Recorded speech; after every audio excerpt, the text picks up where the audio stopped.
Hey, this is James Ortolani with Wilflex Inks. Tyler Dummett with Workhorse Products. Dave with Dick Clark Associates. Alan Howe with Sadi Chem. You're listening to the Two Regular Guys podcast. Hosted by Aaron Montgomery and Terry Combs. Welcome to the show.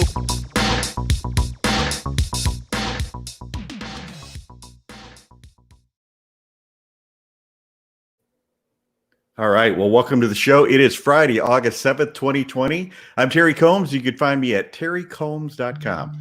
And I'm Aaron Montgomery, and you can find me over at oursuccessgroup.com.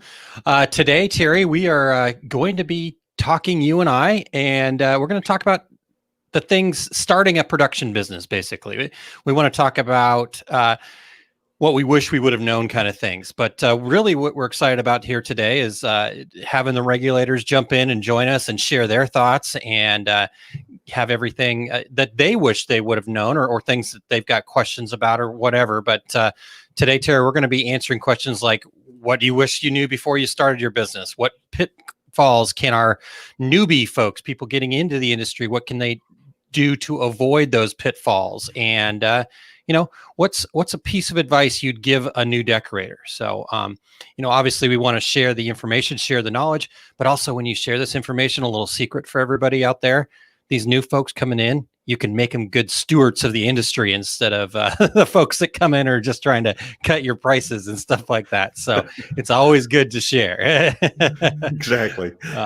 So yeah, we're going to look forward to having that conversation here today, Terry. And again, regulators checking in here. In fact, we had Amanda from SJ earlier in the week said, great idea for anybody looking to get into the biz. So we're glad that she's on board.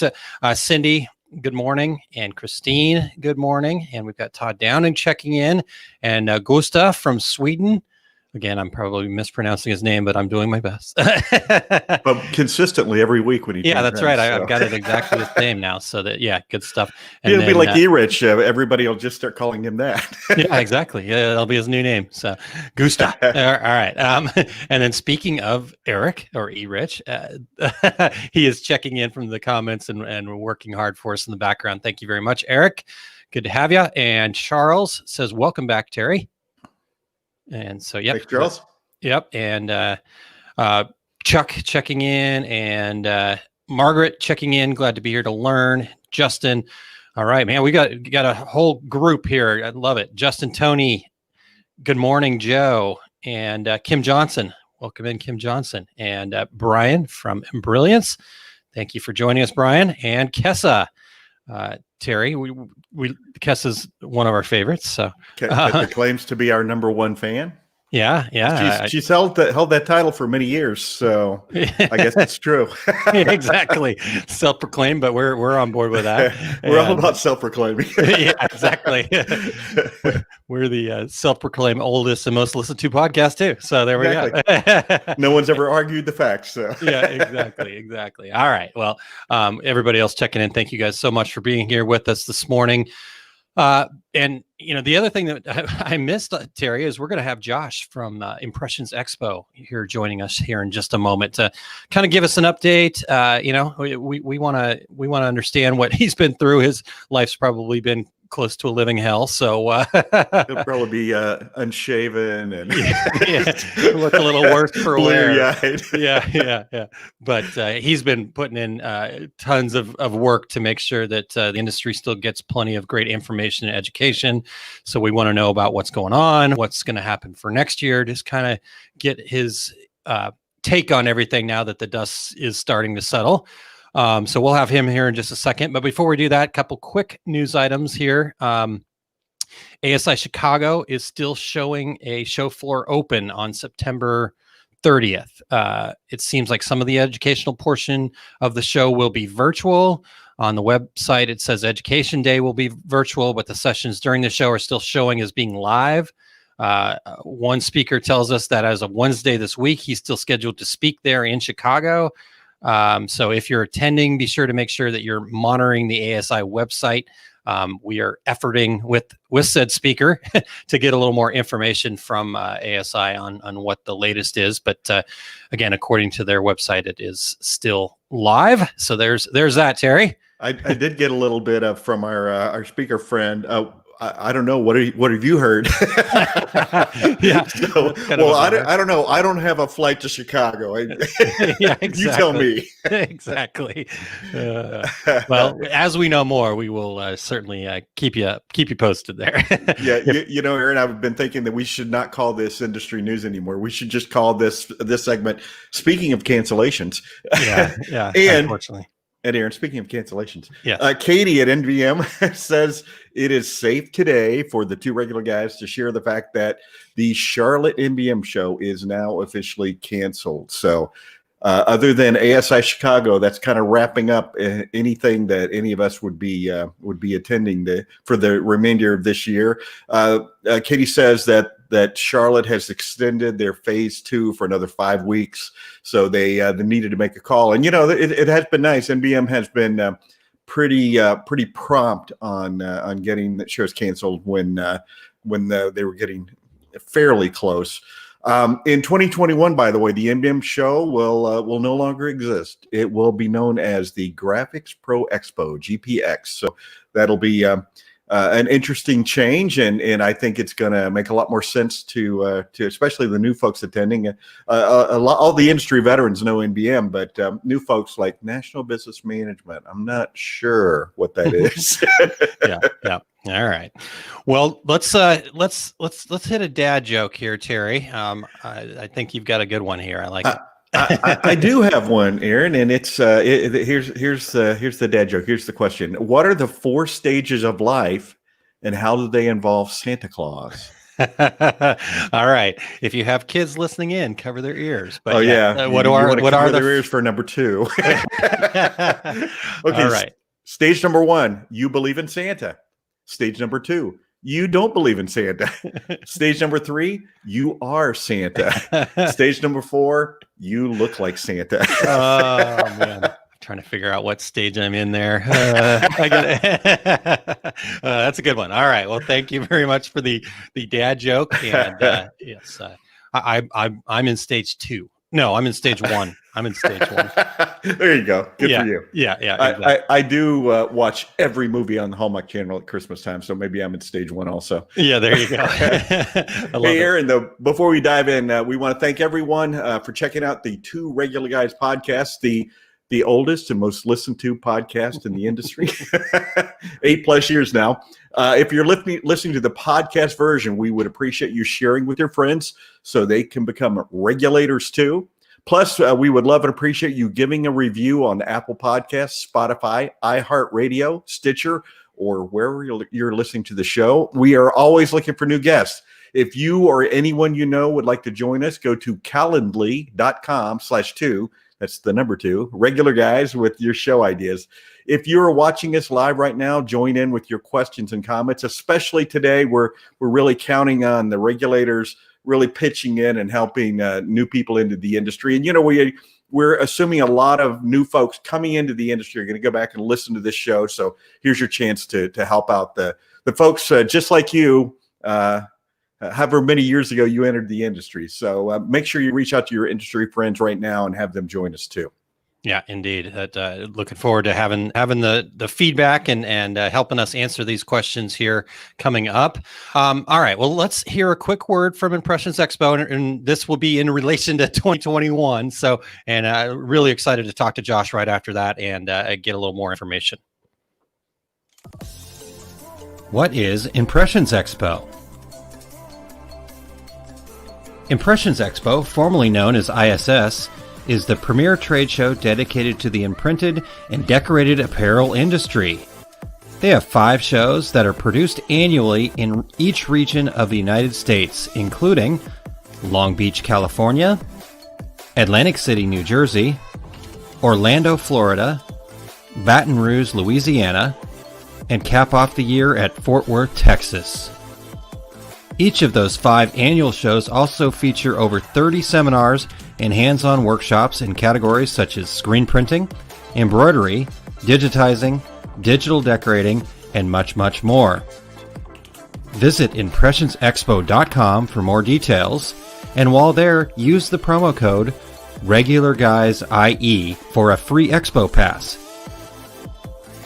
Again, make sure you visit impressionsexpo.com to get more details. And the two regular guys look forward to seeing you there.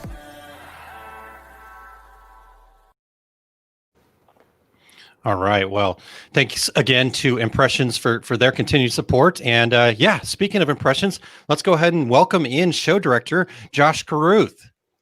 Josh, welcome in. How's it going, guys? Hey, Josh. Going good. You look surprisingly good after all. I was just going to say the same thing, man. This is not showing through, you know. You did a good job this morning. we don't have a makeup crew for us, but hey, I do want to say I appreciate you having me in your little commercial there. But I have to say, every time I see the guy turn around with a shirt that says "Hi, I like you," I have to smile. I know, it's great. And then that fade out shot of the aisle is just like brings a tear to your eye. Like, oh man, I remember those times. Those were fun. When can we do that again? There are people who have entered the industry now who have never been to a trade show. They're like, what? Trade shows? That's true. And sad. True. Yeah. Oh. You know, Jeff, it's been a tough year for trade shows, obviously. And you guys started 2020 with a new name, Impressions Expo. Excited about the coming year. Talk to us about 2020. Man, it started off with a bang. I mean, literally with the concert, with Ruckus concert and Sublime and Mark McGrath and Long Beach, and kind of that unveiling of the branding, which makes sense for anybody who's not aware. Impressions Magazine is actually 2 years older than the imprinted sportswear shows were, and they have coincided for years. But some vets knew, they say it's synonymous. Everybody knows they're the same, but all the new people coming into the industry, there was a disconnect there. So it seemed to make sense to rebrand. And Impressions was the perfect name, as it was for the publication. And so we assumed the identity, and we've always worked closely with the publication and the event side, where we are one team. And it was really well received. Everybody said, yeah, it makes sense. That's great. And we were full steam ahead. And then March 9th, I'm going to put not that I remember specifically. I think it was 10 a.m. Yeah. It became very apparent that something was really going on. And from then it's crazy how without having shows, right? We're, half of our team is trade show producers, and we haven't produced a show since January, and it's been busier than ever. Because, you endeavor to stage these events, you're keeping a constant eye tapped into the news and to the proclamations, and trying to disseminate what's factual and what's media, and it's exhausting. And at a certain time and point for all of them, we've canceled the remaining shows we have for the year. It became apparent that it was going to be impossible to stage an event right now until we have a better grasp on what's going on. We were prepared as much as we could be, with things the way they're changing day to day. Really proud of what our company corporately has done with the preparedness plans and the PPE that would be on site, the sanitation with the buildings, trying to follow the guidelines. But as we approached each date, it seemed that it was like the perfect storm, and it would something would spike up. I mean, for a while there, we had shows scheduled in Orlando, Texas, and New Jersey. So half the country was not permitted to come to New Jersey without quarantining, and then the two hottest spots on the map.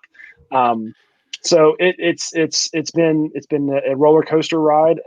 I have to take a minute and give a shout out to the entire team for the grace and poise, because it's not been easy. You're getting questions coming at you from every which way, up, down, all of our customers, all of our corporate side, what's going on.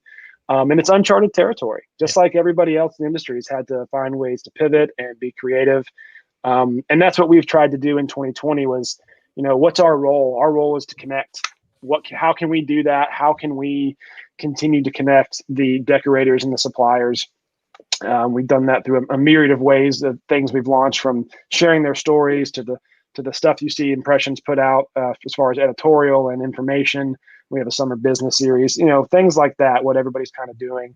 And looking forward to 2021, and keeping a close eye on what's going on, and as things develop, because again, tomorrow, we could do this tomorrow and I'd have something different to tell you. It's been the way it's gone the whole time. Yeah, I bet. but we know we're super optimistic, cautiously optimistic, and be prepared. But our team's really put together some cool stuff that I think we'll be able to stage shows and we'll be able to do them safely, and we won't until the time is right. And I think that's something that I can speak for all of the show providers that we are very serious about, whether it's Impressions or MBM and ASI. They're not doing it half-heartedly. They're taking it very seriously, and I can tell you that from being on this side of it. It's not something that we're willing to risk anybody's safety. Sure. But it has been overwhelming and a bit heartwarming to hear how much people miss live events. I mean, we're humans, guys. I mean, we want to drink beer and eat chicken wings. We want to shake hands. Right. That's what we do. And while things will be different, that human nature side will never go away. I'm pretty positive. So yeah, excited to see what the future holds. We got a few things up our sleeve for 2021 that hopefully will be valuable to you all. Yeah. Well, Josh, let's look towards that then. And we appreciate the optimism. We appreciate everything you guys have done to continue, like I said, pivoting, doing all the things that you're doing to try to make the best out of what, we'll look back and go, yeah, we got 2020'd, It's going to be a thing. Yeah, it will be a thing. I think Terry even mentioned that before, but yeah. So what can you tell us about 2021? What's it's just us hanging out here chatting, so you can just talk whatever. Yeah. So as of right now, we're going to keep all the shows as they were scheduled. That's one thing about the quantity of shows that we have is we're able to serve different markets. And so the schedule remains unchanged until such time as it necessitates being changed. We are working on a couple of new digital products. We've seen what we're doing. We're seeing what everybody else is doing, and we're about to ask you all what you want. So for all you decorators out there listening, if you do subscribe to Impressions Magazine or you've been to one of our shows, there will be a survey coming out that is going to help us identify what's most valuable to you and how we can help deliver that to you. That's one thing that I think is, everybody's trying to do what they can and they're having to come up with ideas, and they're brilliant and they're great. But, we want to really think about this and ask the decorators and ask the suppliers, what are your goals? And, are in these ways, how can we help you solve them? That's our job. So in the coming days, that will be coming out. That's going to be some really helpful information. But we are looking towards hybrid events and a complete kind of a new platform idea that I can't say too much about, but I think that what's going on today, get close to the microphone and yeah, what's going on today, I think people will like it, and I think it will be in a format that people are consuming today, and it's something that I personally have not seen. So we're really excited about that, and that will be coming early next year. But right from the get-go of next year, we should have some new things launching that we'll be talking about in the coming months that help replicate the experience if we're not able to have shows. Yeah, oh, that's awesome. That's great. Couple quick comments here from our regulators checking in. Sarah says, "Kudos to you for making sure you've accounted for all angles. We appreciate all of your hard work and diligence." So thanks, excellent. Sarah. And Katie says, "Great points, Josh. Thank you." And, hi, Katie. Yeah. And so got a couple others checking in here this morning too. So Josh, all right. So I'm giving you one more chance. If there's anything you want to, go ahead and share with us. Nah, man, you're good. You're good. No, I'll tell you what, give me a couple weeks, and I promise you, I can come back and give you more details. Okay, we will hold you to that. A classic moment on our show was when Dane, Clement, and Lon Winter were doing a project together, and we had Dane on. He goes, "Well, I can't tell you about this project." 5 minutes later, Lon came on. He goes, "Oh yeah, I can tell you about it." All right. Well, Josh, in the meantime, where can people keep track of upcoming events as you guys have more information, and maybe reach out to you guys if you have questions? I know, like you said, you've been fielding questions from every angle, so maybe just reach out to you to buy you a virtual beer or something. Yeah, you can always head to impressionsmagazine.com and impressionsexpo.com. If you get the magazine, you read the magazine. My numbers at the end of every letter I put in that magazine, I welcome comments, questions, ideas. We're here to listen to you all and to be a reflection of this industry and support and help in how we can. That's our main goal. It's all of our goals. So just, highly encourage the communication here anytime. Excellent. Fantastic. Well, Josh, thank you so much for your time. Like I said, we'll look forward to chatting with you again soon as you have more information. And again, thanks to all that you guys have been doing to, try to continue on. And thanks to everything you guys have done to keep us all safe but still try to keep us together as a community. So we appreciate it. Likewise. Kudos to you guys too. Thank you. Thanks, Thank you, Jeff. sir. All right. Have a great day. Take care, guys. Yeah. We'll definitely have to have Josh back on later in the year to kind of give us a little more of a report card on the coming year. So. Yeah, indeed. Well, as soon as they have more information on that thing, I felt like I was close to tricking him into sharing it with us. But no, Josh, fantastic guy. Appreciate all that they're doing. Again, as he mentioned, all of the shows in our industry, we're super fortunate to be in a place where, every show is got the heart, the desire to make the industry better first and foremost. And so that means keeping us safe. That means making hard decisions. That means, I know a lot of them have taken huge hits. I mean, some of these things, when you're canceling a major show, when you're canceling a trade show, that stuff's not free, and yet people want their money back. And so it's, revenue's gone forever. That's, it's not like postponing when you cancel an event.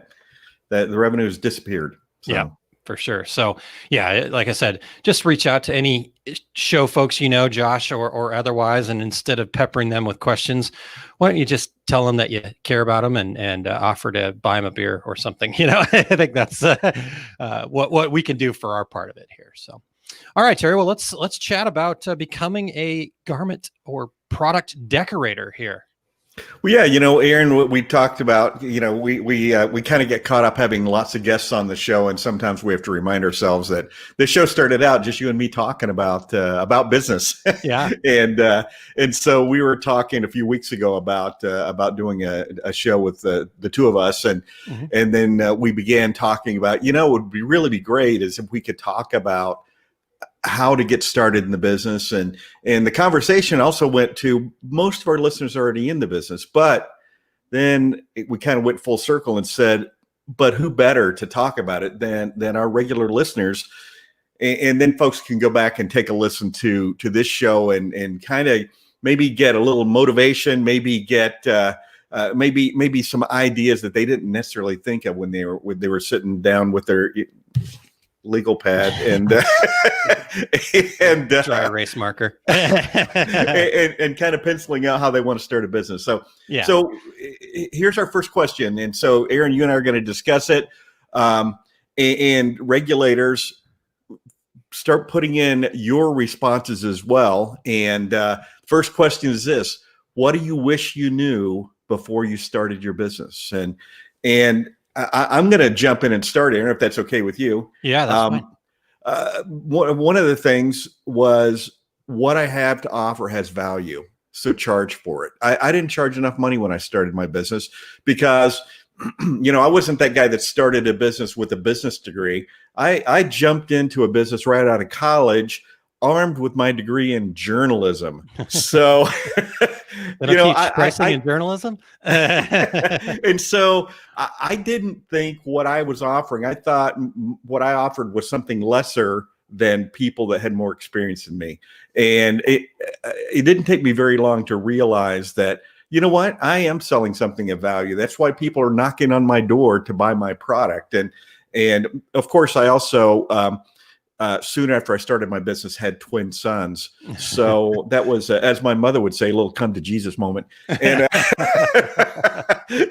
you gotta pay for these kids now. Yeah, exactly right. All of a sudden, it just wasn't pricing on a whim. It was pricing to make a profit. So I don't know. You have any further comments there, Aaron? Sure. Yeah. A couple things. So, Terry, if I can go back to just kind of what we talked when you were talking about, kind of how this show idea began and stuff like that. One of the other things, I guess, that I want to make sure that people are aware of here, even if you've been in business for a long time, even if, if you've got a couple of years under your belt, wherever you're at in business, if you can always come back to it from a beginner's mindset, and because a lot of times we get into like, oh, well, this is just the way that we've always done it kind of mentality. I'm sure I've talked about this 100 times on here, but my favorite little kind of meme poster thing was the guy in the running of the bulls getting gored by the bulls, and it says, just because this is the way we've always done it doesn't mean it's not incredibly stupid. And so that's the other part of this show that I want to make sure everybody's aware of, that kind of think about these things. What do you wish you would have known before you started your business?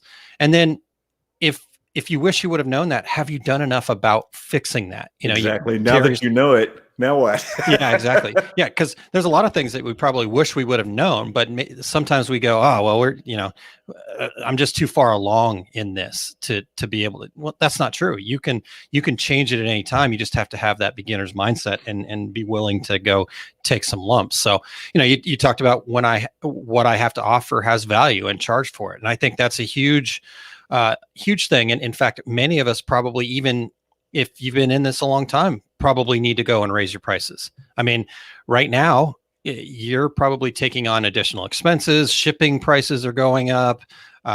Supply chains are getting more and more challenging. Things are happening, and you're going to eat a lot of this stuff. And how do you manage that? Raising your prices is never easy.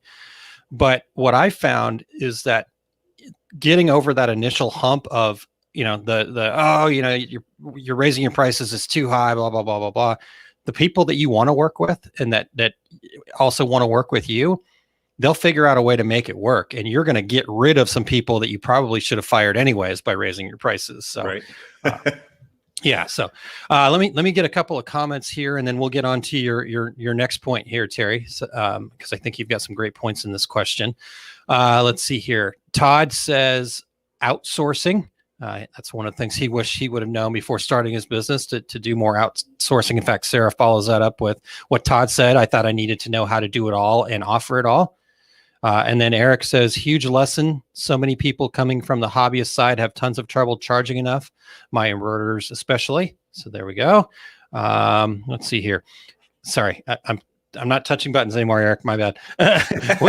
when you start a business, Christine Shreve says, when you start a business, be aware the plan you start with will change as you go along. You'll meet people and find out things that will alter how you do things, or even what you think you want to do. So get comfortable with the idea that nothing is set in stone, and your goals and aims might shift as time goes. That's a great point. In fact, I would even follow that up with not might, but they will change. They have to. Again, nobody could have planned for what happened in 2020.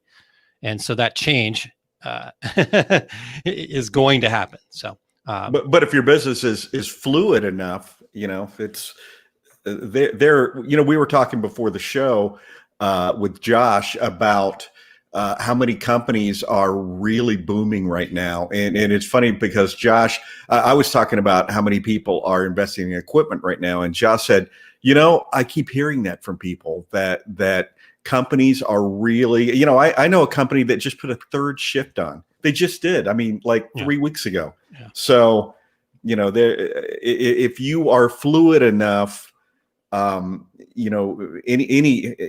that comes along, you can deal with. Nice. So. All right. So yeah, we're going to keep getting some regulator comments here, Terry, because we asked them and they're showing up in a big way here. Cindy says every day is a beginning challenge. And then Alan says in sales, no is okay. Move on. Don't waste your time beating a dead horse or forcing a sale. I love that. Good point. Yeah, very good point. And then Alan says, I love that poster and saying when you talk about just because it's incredibly stupid, or just because we've always done it this way doesn't mean it's not incredibly stupid. Todd says you're going to screw up as long as you learn from it. It's okay. Meaning, don't worry about, ruining a few shirts or wasting a couple of coffee mugs. As long as you're taking the education from it, then it's totally worth it. Exactly right. Dan Campbell joining us. Thanks for joining us, Dan. Says taxes.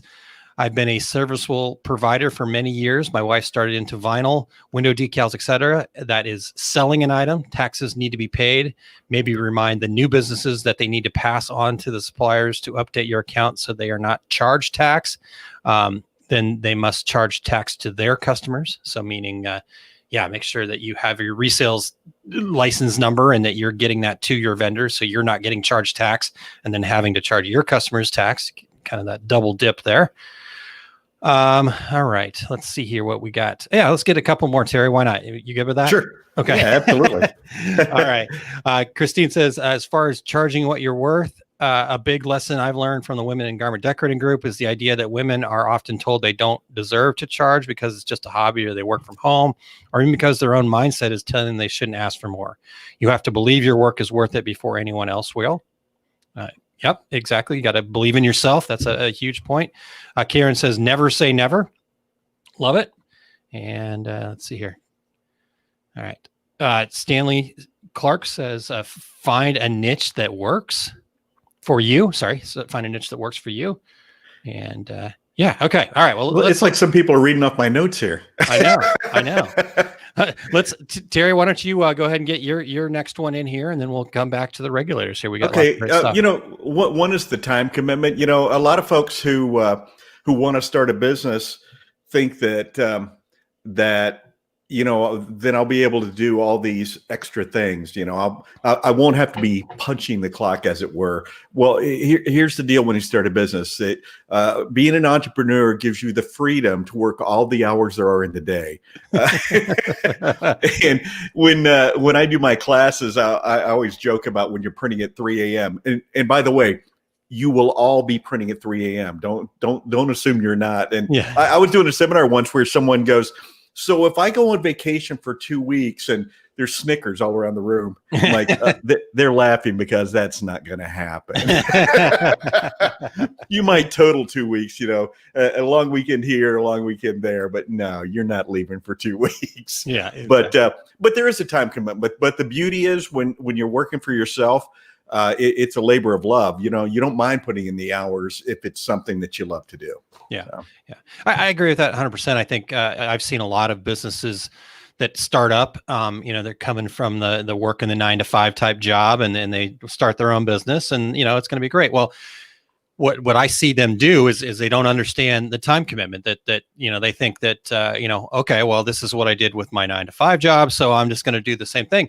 And that's, you do get the freedom to set your own hours, and, you can go to the kids' school thing, and you can do all the things that you always wanted to do. Right. Totally can do that. But then you have to pay the price. You have to make the sacrifice for that. You have to print at 3 a.m. You have to kind of, owning your own business and being a business owner is a lot like being a farmer, where it's more of a cycle thing. You have to put in the extra effort. You got to plant the fields. You got to, and then you come back and you reap those rewards. But it's not that okay, I just am gonna do the work every day. It's definitely more of a cycle where you just there's times where you just have to get after it. I mean, the holidays are going to be on us before we know it, and guess what? Most people in our industry are going to be pretty darn busy during that time of the year if they want to be. And why not be pretty darn busy? And then, you've earned it. And now you can maybe take that 2-week vacation and just shut it down. But you've kind of got to think more like a farmer and less like somebody punching a clock. So that's exactly. A good one. What's your next one, Terry? You got some awesome stuff here. Something that I realized after starting my business out of college was the competition, large and small, has got nothing on you. And what I mean by that is I always assumed this established business and this established business had it all figured out. They don't. Every business that you walk into, and especially anybody out there who's ever been a consultant, and Aaron, when you mentioned about doing things the same way always, that's the thing. As a consultant, you walk in and they say, well, this is how we do it. And you say, why? And it's always, well, that's the way we've always done it. Why? Yeah. Why do you do that? Well, let's answer that question of why then. Yeah. and here's what I tell people in my screen printing classes. If you know the craft of screen printing, you can compete with anybody. There's when I was in Kansas City, there was a screen printer across town that was doing $250 million in sales. Well, you know what the difference was? I was in a small shop. They were in a huge shop. We were all doing exactly the same thing. I could do anything they could do. I could do in my garage. And why is that? Because I know the craft of screen printing. So know your craft, and you can compete with anybody. And assuming that they're running a well-oiled machine, change that assumption. They're not. And there is room for improvement. If you are running out of your second bedroom, or you have 100,000 square feet, there is always room for improvement in your business. So don't be intimidated by your competition. That's the bottom line of what I'm trying to say. Yeah. I think that's great. Yeah, Terry, to understand that. Yeah, I mean, as business people, we do want to kind of understand what the competition might be doing, but the businesses that are just focused on what their competition is doing is missing the boat massively, because you really need to be focused on your business and what you can do. And, somebody says, well, I can get it cheaper up the street. Okay, get it cheaper up the street. There's a reason why you're going to get it cheaper up the street. You believe in yourself, stick to what you're doing, be the best at what your niche is. And like I said, Terry, the only difference between you and the other shop was they had to fill that much space. They right. They're I don't know, what do I always say? Something about, trying to split nickels, where, you can be somebody that's printing $5 bills every time. Which would you rather be? Exactly right. Yeah, I think that's a really good one, Terry. Yes, understand what they're doing, just so you have a feel for the entirety of what, is happening. But, for me, typically in all the businesses that I've been a part of, and in my own business, it's like, okay, I know what they're doing. I'm aware of it. Now let's focus on my business and understand what's happening there. Because if I'm just trying to figure out how I can do it better than the other guy, it's just never going to happen. It's just, it's a race to the bottom is what ends up happening in that scenario. Exactly. All right, Terry. Well, what's the next one here? And then we'll get back to the regulators here. Well, and this is something that someone mentioned before, kind of that not every order is worth taking. And it's hard when you start a business not to try to take every order somebody walks in the door with. Well, chances are fairly good that the reason you're walking into your door is because 7 other people told them, no, I'm not doing that. and somebody else mentioned earlier, find your niche and focus on it. And it's hard to do that when you first start out, but you need to do it. Yeah, I agree with that. In fact, Alan had said about sales that no is okay. And again, this one actually comes from some time that I spent with my dad. We had a company up in Colorado where we were actually selling log homes and building log homes. But the lesson is important, because what we found was some of the most profitable and rewarding and jobs that just kind of ended up being what was the best for the company were the ones where we had originally said no. It just didn't fit in. People came in and they were waving a whole bunch of money, and you're gonna build this big huge house for us, but you got to have it done in this amount of time, and it has to be done like this, and blah blah blah. And I'm sitting there going, okay, a younger guy at the time, I'm sitting there going, oh man, yeah, let's do it. My dad's like, you know what? That doesn't work. We're going to fail. We're not going to be able to do it. And so we said no.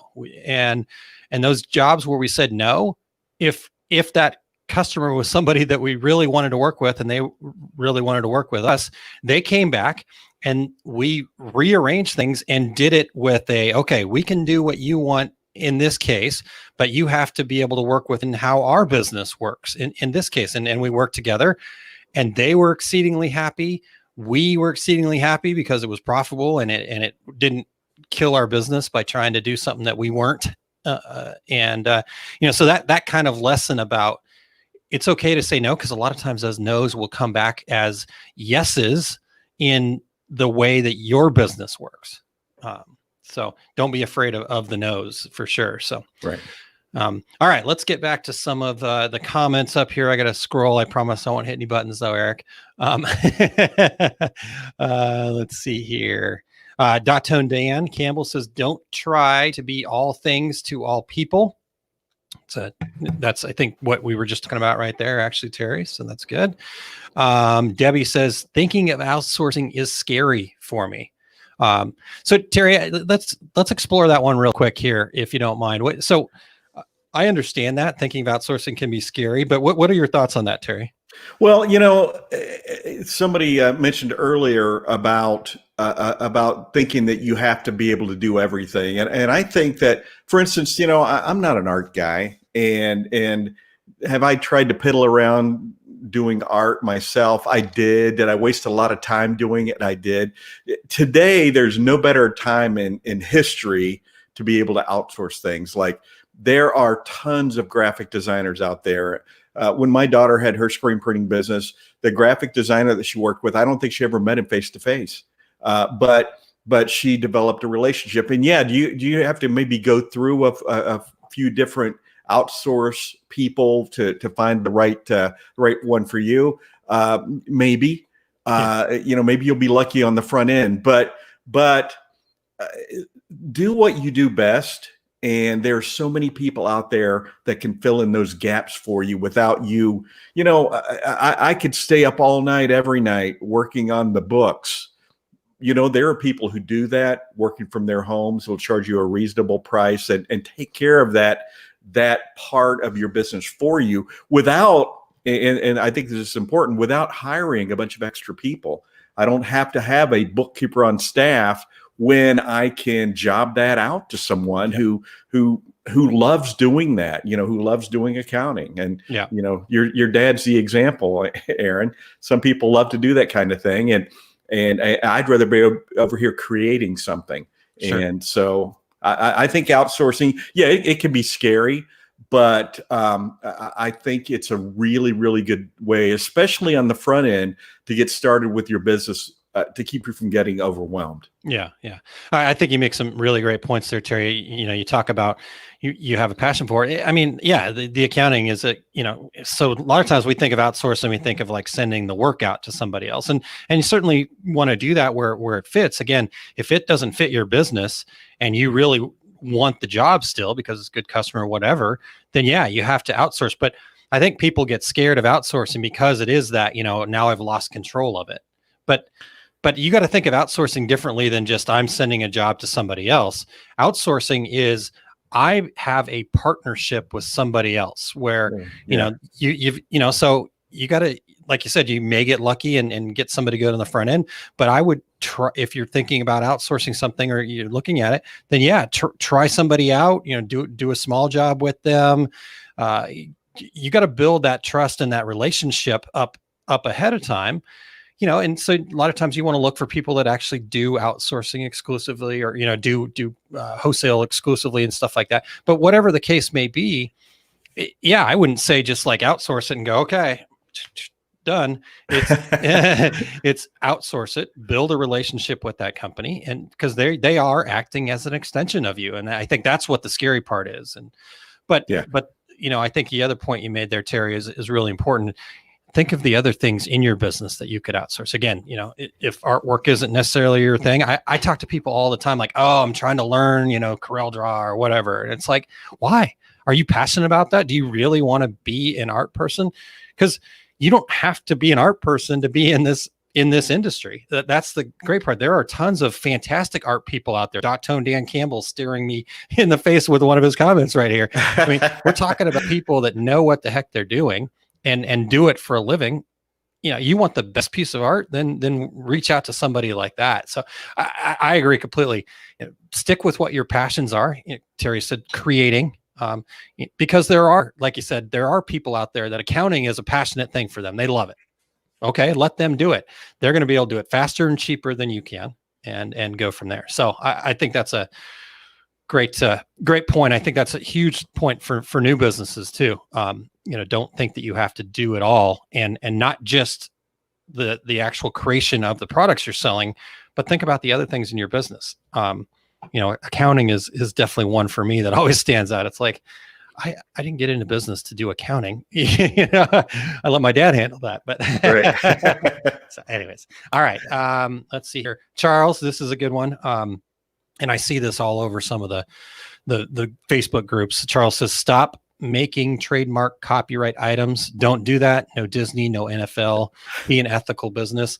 I mean, I saw something the other day. Somebody said, hey, do you know where I can get this art? And it was a thing off of Etsy that somebody was actually putting on a t-shirt that they had made. They drew it, and somebody was trying to basically steal the art. Yeah. And it's like, what are you doing? You can't do that. It doesn't, it's never going to work. You're not going to be able to get away with it. It's going to hurt your business. It hurts the industry. So I agree with that. Don't do it. All right. What else we got here? Terry says, educate your customers on how your business functions and find out how does their business function. Get to know them on a personal level. It's a good point. Excellent. I think that's what we talked about with competition and understanding and being able to say no to certain jobs. I love this one from Karen Terry. She says, after 30 years in business, I took a 3-week vacation to Canada last year. We were on the motorcycles, so no work came with me. Plus bonus, no phone service for 2 of the 3 weeks. And the shop is still running. So again, it can be done. It just, if you expect to start your business and then immediately take a 3-week vacation, that ain't gonna happen. And Aaron, that's a perfect example of someone who obviously has employees, trust their employees to do their job, because you should be able to walk away. You should be able to go have lunch. You should be able to go. You should be able to take an afternoon off. And I've told this story before. I took a week vacation when I was running a production shop in Kansas City, and came back, and one of the owners said, "We didn't even need you here. Everything ran like clockwork." And I said, "Well, you're welcome." He's like, "Well, what do you mean you're welcome?" I'm like, "Before I got here, could you do that?" And he goes, "Well, no." Well, then you're welcome. That's awesome. All right. Well, we've got quite a few others. We're not going to be able to get to all of them. So if you are listening to the podcast version, we do suggest you head on over to facebook.com/2regularguys to check out the comments in here. The regulators have shown up as they always do, but just some wonderful information in here. But we're still at question 1, and we've got 2 more to go here, Terry. Of course, I was thinking this morning, I added another question because I thought, I don't think we have enough material. Yeah, well. So does this become a 2-parter all of a sudden, or what? There's a lot of stuff here, man. There is. Well, let's get at least one more question, and I know the regulators are going to show up for this one as well. So we'll see how we do, and then go from there. And real quick, Terry, before you do get to the second one here, Karen does say, yes, I have 7 great employees, but trust me, still work at least 60 hours a week. So putting in the effort. So, all right. Yeah, for sure. So, all right, Terry, the next question, and regulators, give us your answers while Terry and I discuss on our own. But what pitfalls can you help our newbie listeners avoid, Terry? I'm gonna repeat one. My first one on my list was something that somebody already said. Dot Tone Dan, I think, keep up with your accounting work, your expenses, your revenue, other costs right up front. You sitting down and saying, I'll just put this all together next March before tax time. No, you won't remember what that purchase was for. You won't remember this. You won't remember that. You do a spreadsheet, do something to keep track of all your accounting information right on the front end. Yeah. I mean, use a program like QuickBooks. It's not terribly expensive, and it does make kind of keeping up with it. Heck, I'm using QuickBooks myself right now, and then an accountant can come jump in there, help you out, and say, this maybe needs to go somewhere different. But the thing I love about it is the fact that it tracks my miles for me. I can just take a picture of a receipt, and it just. The tools are there nowadays that accounting shouldn't be that big of a deal. And then, again, I'm just kind of like keeping up with stuff, and then, I'll let the accounting people take care of the bigger parts of that. So, but at the end of the year, they do not want you to walk in with a shoebox full of receipts, though. Just let me tell you that now. Yeah. And because here's what happens when you walk in with that shoebox full of receipts, your bill is quite a bit more expensive than somebody that's, kept up with it throughout the year. And it's just a matter of, kind of getting it from point A to point B. So I guess my pitfall here that I want to share, Terry, is I think the wing it mentality is all too prevalent especially in our industry, and the fact that, I think that planning or business planning or whatever you want to call it gets a bad rap, and people are like, I don't need to waste my time with that, or, why should I had somebody the other day say something to the effect of, why do I need to write a book report before, just doing it? And I get all that. And I don't expect you to, go lock yourself in a closet for a week-long session of planning out your business and speaking to the gurus and all this other stuff. But I think that companies need to make sure that they are somehow, some way getting 15% of all the time that they spend in your business and devoting that 15% of your time to working on the business. Meaning you're planning something, you're working out procedures, you're trying to figure out what the next big thing is. The working on the business, kind of understanding what the future of it is, making a plan, making sure you're clear on what your why is, you have goals, you got budgets in place and some of that stuff. So that's all I'm asking is 15% of your time that you work in the business, or 15% of your business time is working on the business. So there's my that will have huge benefits down the road in your business. You have to do that. Yeah, I think that's and that's the fun part. Nice. All right. So what's the next one you have, Terry? And then we'll get some regulators, and then we'll figure out where we go from here. All right. Every newbie that's out there that's listening to this podcast, take this to heart. Do not base your education in this industry on the YouTube videos. Anybody can post a video, and that means people who don't necessarily have experience, people who basically put Band-Aids on problems. Is there good stuff out there? There is. But if you're new, or if you're new to the industry, you don't know which is good and which is bad. So don't base building your business on a lot of YouTube videos, because unfortunately, there's probably more bad information than there is good information. Yeah. So. Yeah. And I think that's, I don't know if it's unique to our industry, Terry, but there are certainly a lot of ways to get to the same, kind of end result. Now the end result might not be exactly the same, but there's so much, like, is that a good shirt versus is that a good shirt? Could I sell it? Yes. Could I have done better with it? Yes. That kind of thing. And I think that's what happens is, because I've seen, like, in the sublimation world, people are like, oh, well, I can just, buy hammer mill paper and do my prints on that. Can you? Absolutely. I see it all the time. I see, people do the YouTube videos on it. One that I saw was like, are the sublimation companies lying to us about the paper? So let's back up a second. That paper cost about 15 cents or less. So first, that's the whole, like, really, we're complaining about you shaved 2 pennies off the cost. So. Yeah, exactly. Yeah. So could you use the copy paper? Absolutely. Are you going to always get a great product, finished product? Nope.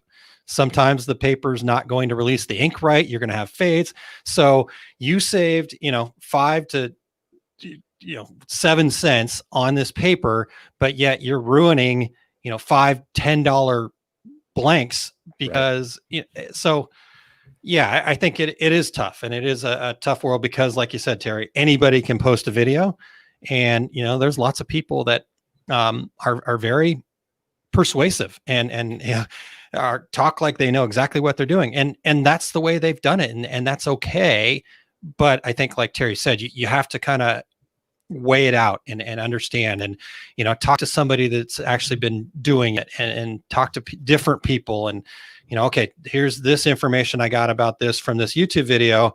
Let me talk to somebody, an experienced screen printer like Charles or Terry from CMO or Terry Combs, and what do you think about this? And they'll tell you why. If somebody can't tell you why they're doing that, if the why is to save 5 cents on paper, okay.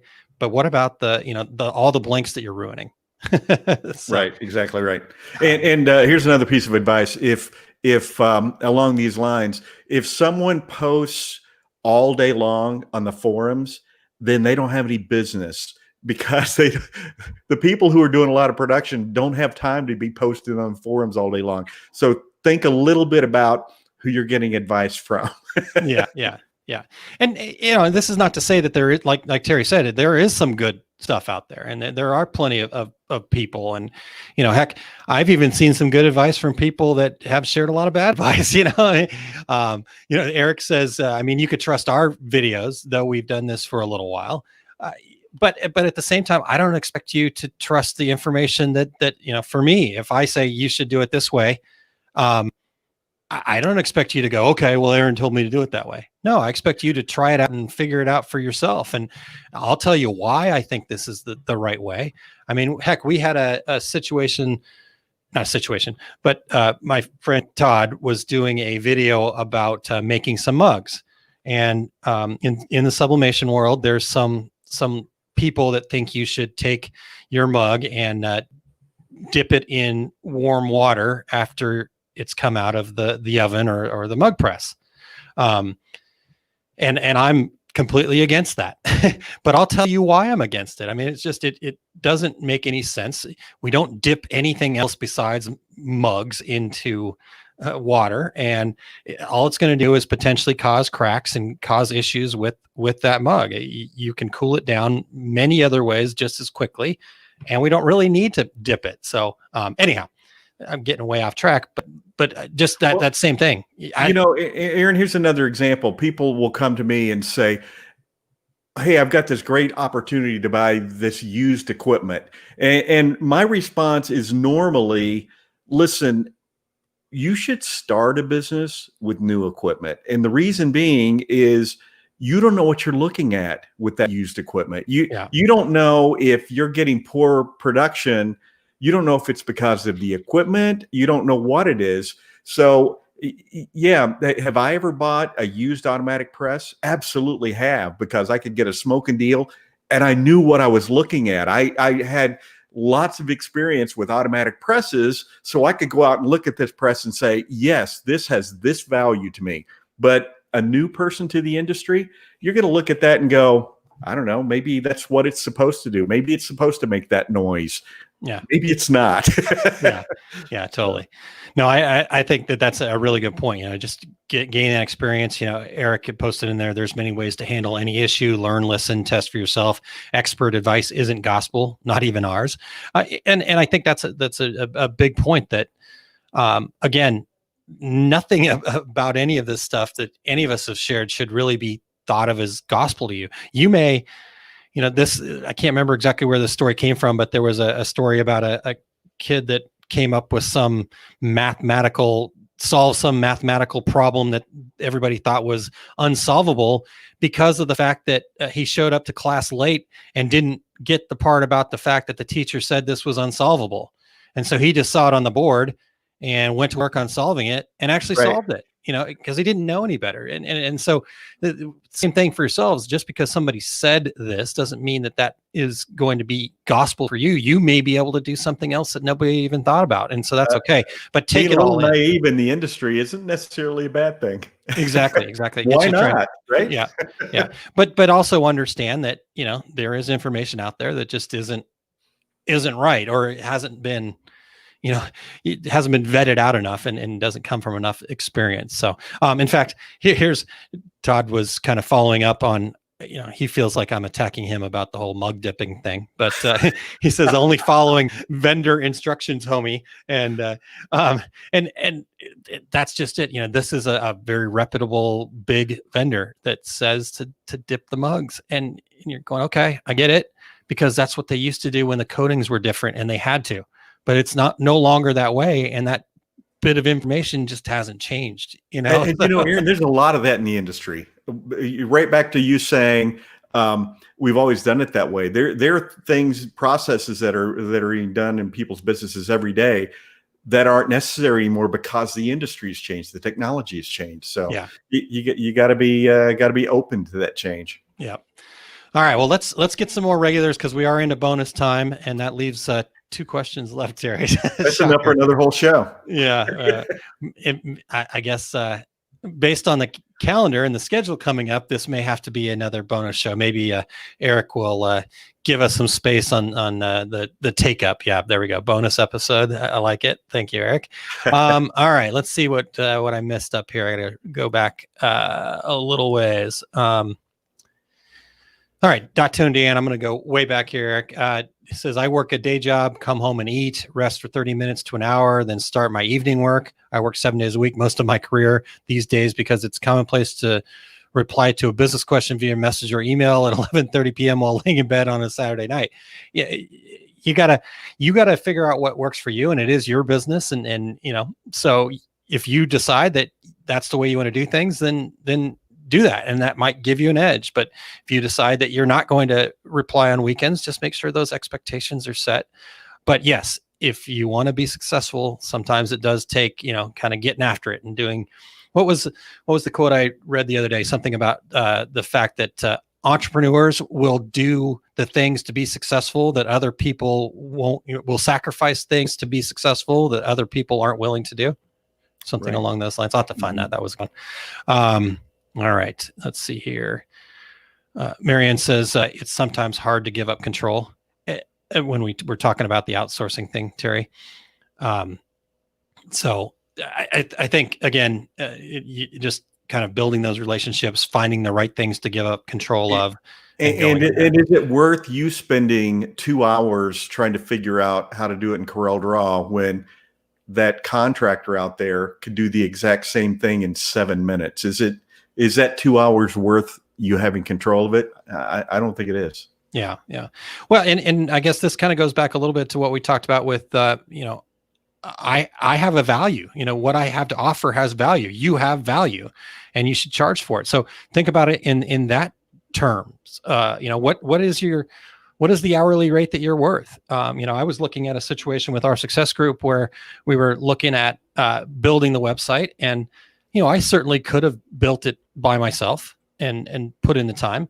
But when I looked at how many hours it would take me to do that versus, even though I spent a ton of money on it, it was a hard check to write. I'm like, oh man, I could do this myself, but I'm going to write this check. I still wrote the check because at the end of the day, the amount of hours that I got back by not doing that, right. And again, there's some times where those things become a complete fail. I'll be honest with the website thing. It did not go exactly how I had hoped. And so I did put more time into it. And there were times where I felt like, gosh, I just kind of wasted some money here, but I learned a ton, and I did actually get a lot of the work done for me. And so, yeah, you win some, you lose some, but I think in general, outsourcing will pay off over the long run. So, all right, what else we got here? Speaking of outsourcing here, .tune Dan says, don't rely on putting all of your eggs in one basket. That goes for suppliers, outsourcing art and SEPs, or contract printing. Use multiple artists, and that also keeps your look more diversified. Always have a backup or job things out to multiple people, not all in the same time. All right, what else do we got here? We're going to skip again. If you're listening to the podcast version, make sure you do get over to facebook.com/2regularguys and check out all the other comments. Keep the comments going. Ask your questions, whatever you want to do there. Terry says, regulators rule. Agreed. It is fun to hang out with the regulators, isn't it, Terry? It is. Yeah. I love it. Yeah. Marion says, don't be afraid to say no. Once you learn that, it's liberating. Love that piece of advice. Let's see here. And not everyone is your customer. Cool. That's a good follow-up there. Mm-hmm. Yeah, gosh, we could be here all day, Terry. There's some good stuff. Charles says, best piece of advice. Are you ready for it? Ready. Okay. Terry, what does it say? Listen to the Two Regular Guys podcast, Charles, man. Thanks, buddy. High five. All right. Again, lots of wonderful stuff here. Cindy says, when we were talking about, getting advice and doing it your own way and other stuff like that, she says, just like printing signs, we do it one way because we don't have humidity in our area. Others have lots of humidity and have to do other steps. So Exactly right. Yeah. What works for one doesn't necessarily work for the other. So. Yep. And then Todd says, and I showed the cracks too. I'm not attacking you, Todd. I promise. All right. Let it go, man. you dip that mug in water. It's cool. Yeah. Just because I said not to does not mean that I'm judging you. All right. I get it, man. All right, good. I want to share this here real quick. Jim says, miss listening to you folks. I get sprung next Tuesday. Jim, we can't wait for you to be back and in full swing. Hopefully you're doing a lot better. And we miss you too, sir. So, absolutely. All right. Brian says, sometimes you as a vendor should check the references of new big customers. It's unlikely they're a big customer coming to you without having a bad experience elsewhere, but that may not be the other vendor's fault. You may find a customer already has a reputation with your peers. That's another good reason to be on speaking terms with your with your competitors. That's a really good point, Brian.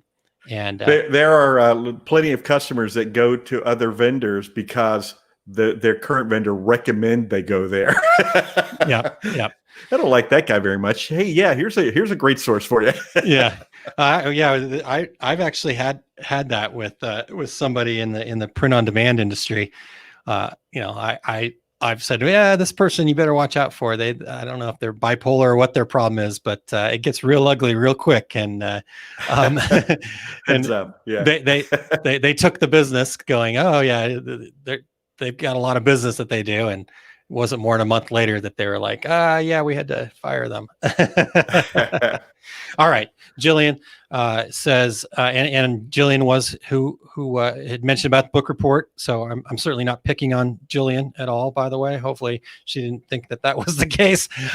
If I hate writing business plans, can I outsource that? Just kidding. But I'm the one that compared it to book report. I feel the same way about that as you might about bookkeeping. And again, everybody's got their own thing. So this goes back to the information. It's like, just because I say it, I don't expect you to think that it's gospel.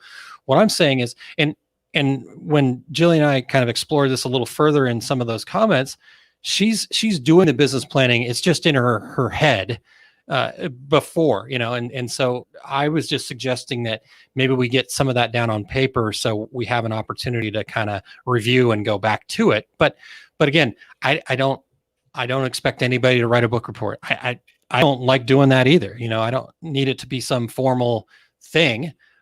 I've got notes all over the place in all sorts of different areas. And it's just, what works for me is I want to get it down on paper, because what I've found is once I get it from in my head, even like, record yourself on a video or something like that. I think the process of taking it from a thought in our head, getting it out to a spoken word or a written word is even better. From what all the studies show is that act of taking it from our brain to actually writing it or typing it, I think they say writing is even better, solidifies that in our brain and in our subconscious, and allows our subconscious to go to work on those problems. So that's Aaron, as a professional writer, I not only love reading the book, but I love writing the book report. So everybody has their thing. Yeah, totally. There you go.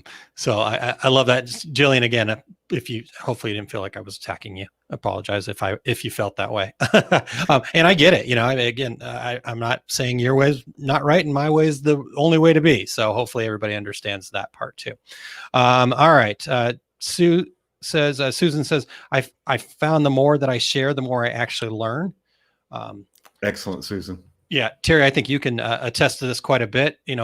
When you went from being a screen printer to starting teaching screen printing, I mean, I think that even takes you to that next level. I mean, it's one thing to be able to actually do the skill, but then to be able to pass that skill on to somebody else, you really have to get into the very specifics of it, because there might be certain things. Terry, you were a great screen printer, so there's probably a lot of things that were second nature to you.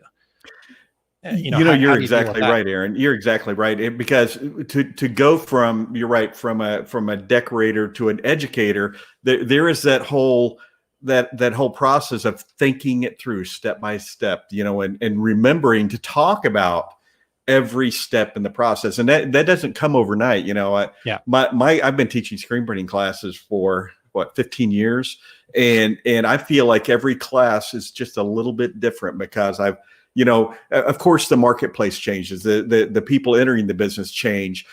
So it's always in transition. So, and the questions people ask, it's like, oh yeah, I should bring that up myself next time that I do this class. So, back when I used to do classes. Yeah. When you were able to actually have classes. Yeah, exactly. I think that's, Terry, and that's why I love hearing from you on that stuff.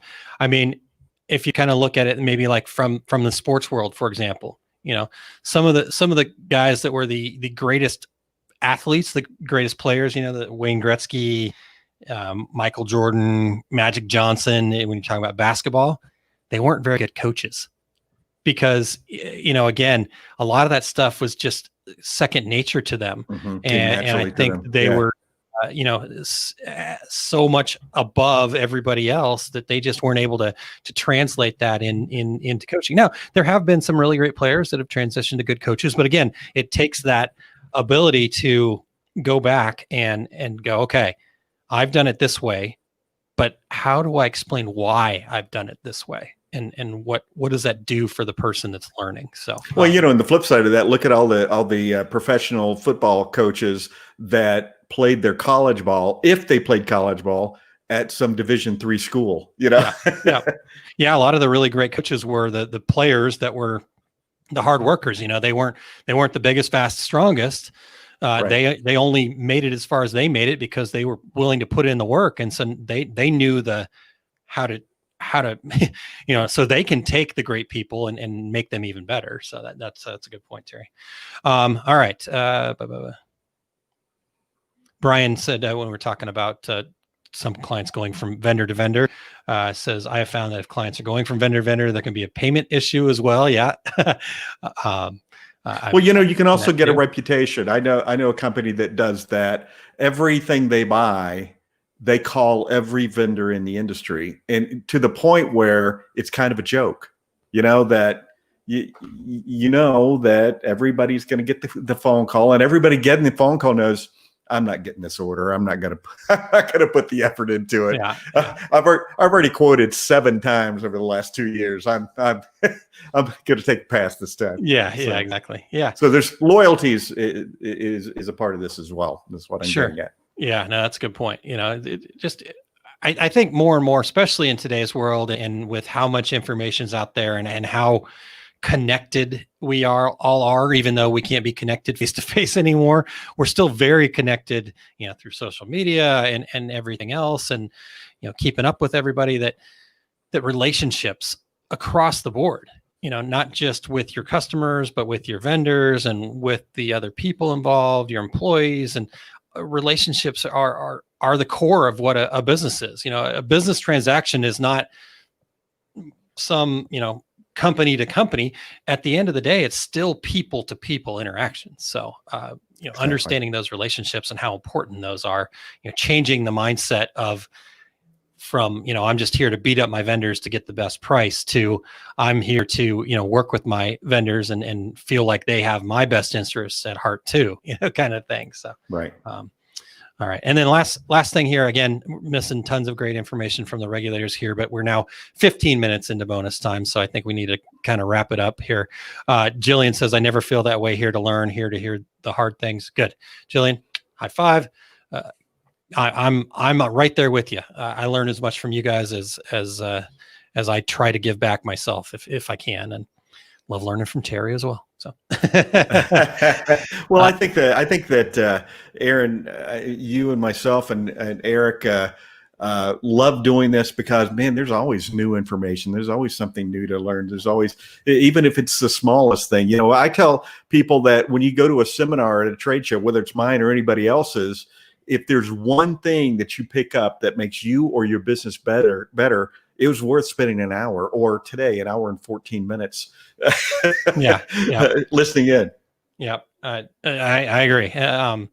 You can always find something in everything. I mean, I've gone to training. I've paid for different stuff, and we kind of go, I'm not really sure I'm getting what But like you said, Terry, you can always find that one bit of thing. You just have to kind of have that beginner's mindset. You have to be open to learning that one thing and picking it up. So it's good. All right. Yes, Eric says, looks like we need to set up a second session, more to teach and more to learn. Yeah, we missed. You have some other great questions in here, Terry, that we can cover. So, Eric, we'll look to you because yes, we'd like to do a. Yep, we're getting a thumbs up from Eric, so we'll do a special bonus session coming up here soon. So stay tuned for more information on that, and we will cover the second half. And maybe get it done the next time. I don't know. We'll see. All right. Let's see here. Let's share what Eric's got coming up here, and then yeah, absolutely. Terry, Yeah, I know your book has been erased quite a bit, but I still think my Terry's Big Book of Travel is just a big blank erasure book. Okay. Well, share what Eric's got first, then. Okay. You can join Eric on his show at 2:30 Mountain Daylight Time, as opposed to Mountain Standard Time where I am, for the Take Up. Today, it's all about diagnosing embroidery defects. Catch them at facebook.com/eric.campbell. And I'm sure that's up on the screen or will be. Also, Demystifying Next Level Digitizing webinar now is in a recorded form. Better running, bolder, more beautiful embroidery with a faster cycle from concept to completion. Get access to Eric's webinar at bit.ly/EricDD, and that's Eric with an H, ERICHDD. Or E-Rich, as E-Rich come to known. Sorry, Eric, I had to do it. In the clubs. Well, we might not be able to have that second session now, but we'll see. All right, Terry, I know that it's sad that you have to show us your everybody what do you got?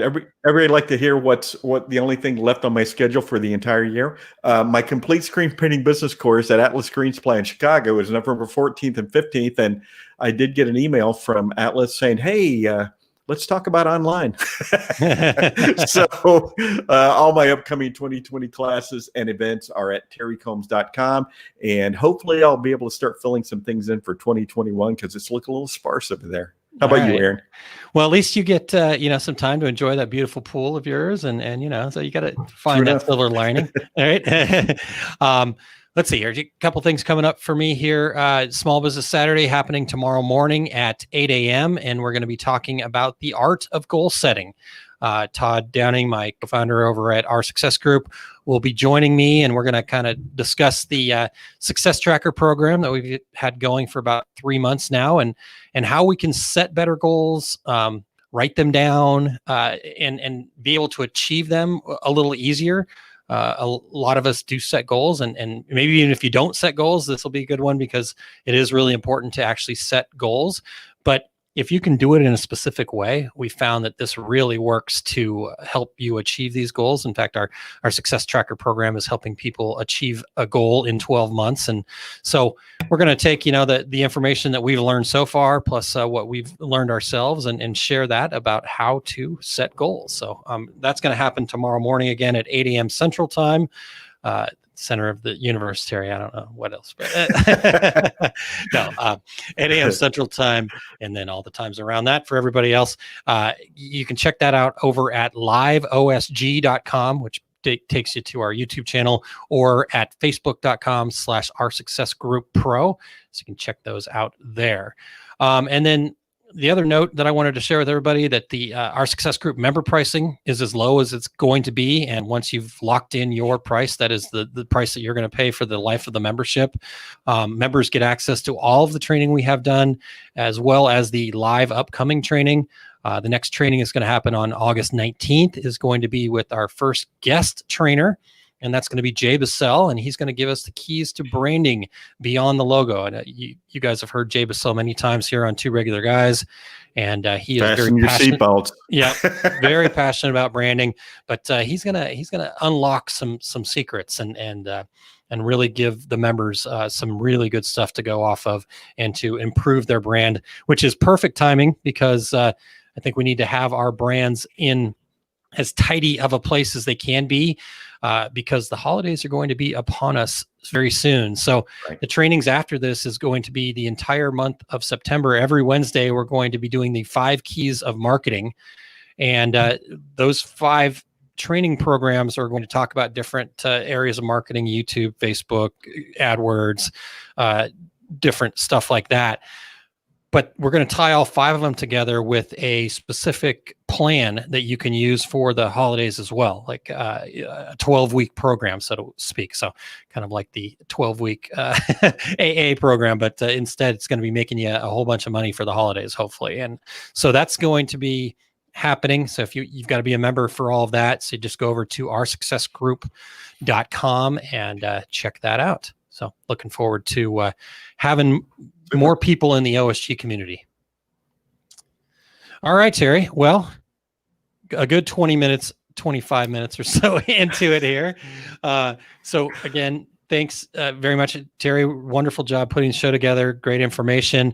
Thanks to all the regulators for all their participation. Again, we couldn't even get to it all. It was so much good stuff. So go back and check that out. And also thanks very much to Josh Caruth from Impressions Expo for his time with us here today, and appreciate him sharing what he can. And then we'll have him back soon to share about the latest and greatest as soon as we can. Absolutely. We also want to thank our show producer, Eric Campbell, for all the work he does. You can find him at ericcampbell.com. And we also want to thank our sponsor, Impressions Expo. Indeed. Next week, Terry, you're going to be on a trip. So Eric is going to be joining me, and we're going to talk to Ashley Eddingley. Sorry, I think that's we'll get it for sure from her before we get on the show next week. As usual, I like to really mess up people's names, but she is the CEO and founder of a company called Lime Loop, and they address the frustrations with current wasteful and unintelligent shipping methods. This is coming right off of her LinkedIn page. The company's solution leverage AI-driven logistics and some very inventive packaging. So I think this is going to be a really cool, when we've talked about sustainability and other things on this program before, Ashley's doing some really cool things. They're making reusable packaging that actually works really well for t-shirts. And so I think this is going to be great for people looking to really up their game. As we go to more online world here, Terry, there's more and more of the sea of cardboard floating around out there. Right. And that is killing our environment. So inventive stuff like Lime Loop here, I think, is going to be the answer for the future. So looking forward to that next week. Fantastic. That'll be a great show. So until then, I'm Terry Combs. He's Aaron Montgomery.